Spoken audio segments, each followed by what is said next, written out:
মহাবিশ্বের মালিক বলেন, কোরআন বাদ দিয়া কোন নেতা মানা যাবে না। বিধানটা কার? জোরে বলুন। কোরআন বাদ দিয়া কোন নেতা মানা যাবে না।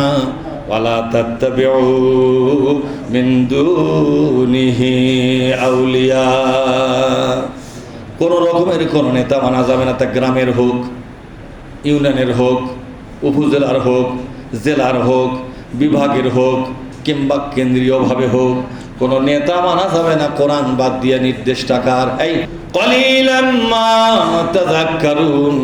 কিন্তু এই আলোচনা করার পরে অল্প সংখ্যক মানুষেরা শুধু উপদেশটা গ্রহণ করতে পারবে, আর বেশিরভাগ লোক এই উপদেশ গ্রহণ না করিয়া তারা কপাল পোড়া হবে। কে বলেছেন? অল্প সংখ্যক লোকেরা এই আলোচনার থেকে শিক্ষা নিয়ে নিজের জীবনকে তৈরি করবে, কোরআন দিয়ে নিজের জীবনকে সাজাবে, কোরআন দিয়ে নিজের জীবনকে সজ্জিত করবে, তাদের সংখ্যা খুবই কম হবে। কথাটা কে বলেছেন? অনেক লোক বলে না যে কয়টা লোক হলো, আপনাকে কয়টা লোক হলো, বলে কিনা? আজকে জবাব নেন, কোরআনে আল্লাহ বলেছে এই কোরআন থেকে উপদেশ নিয়ে জীবন তৈরি করবে তাদের সংখ্যা হবে কালিল, এ ফিউ নাম্বার পিপল, অল্প সংখ্যক মানুষ। আল্লাহ বলেছেন খুব সামান্য পরিমাণ লোক কোরআনের পক্ষ নেবে, আর বেশিরভাগ লোক কোরআনের এই দাবি পূরণ করে, মানে দাবি পূরণ না করে তারা এখান থেকে সরে যাবে। ফলে কালে তারা কি হবে? জোরে কোন? তারা বেঈমান হবে। কি হবে? জোরে বলুন। বেঈমান। আল্লাহ বলেছেন লাকাদ জারানা লি জাহান্নামা কাসীরাম মিনাল জিন্নি ওয়াল ইনসি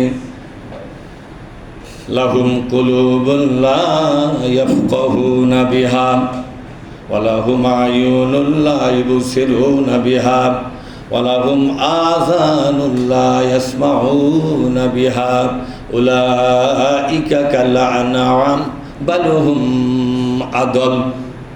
আল্লাহ পাক বলছেন বেশিরভাগ লোক জাহান্নামী হবে, বেশিরভাগ জিন, বেশিরভাগ ইনসান জাহান্নামী হবে, বেশিরভাগ জিন জাতি, বেশিরভাগ মানব জাতি জাহান্নামী হবে। তাহলে বেশিরভাগ লোক কোন দিকে গেল? জাহান্নামে না জান্নাতে? কথা কেন একেবারে? কথা কি বুঝেছেন আপনারা? এই পৃথিবীর বেশিরভাগ লোক কোন দিকে যাবে? এরা সব জাহান্নামী হবে। জান্নাতে যাবে তাদের সংখ্যা খুবই কম হবে। কারণ হলো তাদের বিবেক আছে কিন্তু বিবেক দিয়ে চিন্তা করলো না, কান আছে কান দিয়ে শুনলো কিন্তু হৃদয়ে সেই শোনা কথাটা রিয়েলাইজ করলো না, উপলব্ধি করলো না। চোখ আছে দুনিয়ার সব দেখি কিন্তু মহাসত্য তারা দেখলো না। এরা জাহান্নামী। আল্লাহর কাছে এরা মানুষ নয়।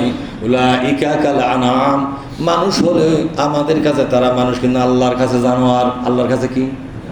বরং জানোয়ারের চাইতে বালহুম আদাল, জানোয়ারের চাইতে তারা খারাপ। কারণ উলাইকা হুমুল গাফিলুন, এরাই হলো অমনোযোগী।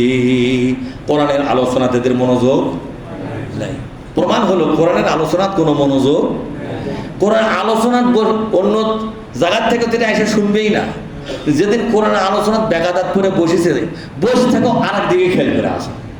এরকম লোক আসলে নাই। যেরকম কে মনোযোগ দিয়ে শুনতেছে, কারো কারো ওট মুখ দেখে বোঝা যায় ওই যা খেপতিছে, হাতত পাওয়ার থাকলে এখন এটা কিছু করলে হইলে, কথা ঠিক না? এইরকম খেপা খেপতিছে। তুমি যে পরিমাণ খেপতিছো তোমার সাথে আল্লাহ আরো বেশি খেপতিছে। তোর টিক না খোলার জন্য ফেরেশতারা বাটালে বসে আছে।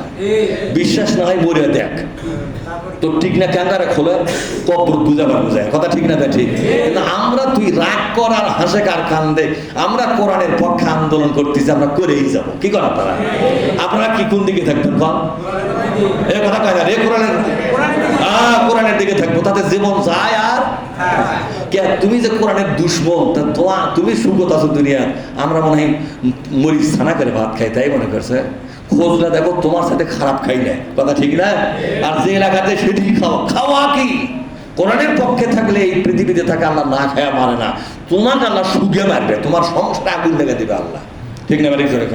প্রথম আগুন লাগাবে তোমার মনের মধ্যে, মনের জ্বালা বড় জ্বালা। এ জ্বালা তুমি কোনো তাড়িতে নিভাতে পারবে না। এত জ্বালা যন্ত্রণা, এত হুতাশ, এত হাহাকার, হুতাশ তোমার মধ্যে থাকবে সব সময়। তুমি জীবনে শান্তি পাবা না। কোরআনের বিপক্ষে যাওয়া মানে তোমার শান্তি শেষ। কিন্তু আমরা সিঙ্গা এই আলোচনা আলাদা করার পরে একজন করছে, হুজুর বলেন তো আপনারা কি সুখত আছেন? ওই মনে করছে আমরা মানে দুঃখতে আছি, কথা বলতে পারছে। আমি বলছি আমার সুখের কথা শুনলে তোর ঘুমই হবে না। তো কাকা আমি বললাম 3 বেলা মাছ গোস্ত, আরামের ঘুম, এরপর ফজরের নামাজ, ঠিক না? তাও একা একা, তাও জামাতের সাথে নামাজ পড়ে এসে আবার হাঁটি এসে আবার চা খাই, বিস্কুট খাই। তুই কি মনে করছো বাবা? তো সত্যি এগুলা হয় নাই? সত্যি একটা মিথ্যা কথা করছি আমি? তোর কি হয়? তোর তো ধান্দাবাজি করতেই জীবনটা গেছে। সুতরাং আল্লাহ বলেছেন আমার কোরআনের পক্ষে থাকলে তার কলিজা ভরার শান্তি দিয়ে ভরে দেবো আমি। তার জীবনে হাহাকার থাকবে না, না পাওয়ার যে বেদনা এটা থাকবে না, অল্পতেই তাই খুশি হয়ে থাকবে। সুবহানাল্লাহ। আর তুই এতগুলা সম্পত্তির মানুষ তাও কুকুরের মতো জিভে বের করে দেবো আরো খানিক চাই, ঠিক না? ওয়ালা ইয়ামলাউ যাওফুন ইবনু আদামা ইল্লা তুরাব, কব্বরের মাটি ছাড়া এই জাতের মানুষের পেট কোনোদিন ভরবে না। কথাটা কে বলেছেন? কিন্তু আমরা কি, আমরা কোরআনের পক্ষে থাকার জন্য আমাদের কলিজারা শান্তি দিয়ে ভরে দেয় কে? আল্লাহ।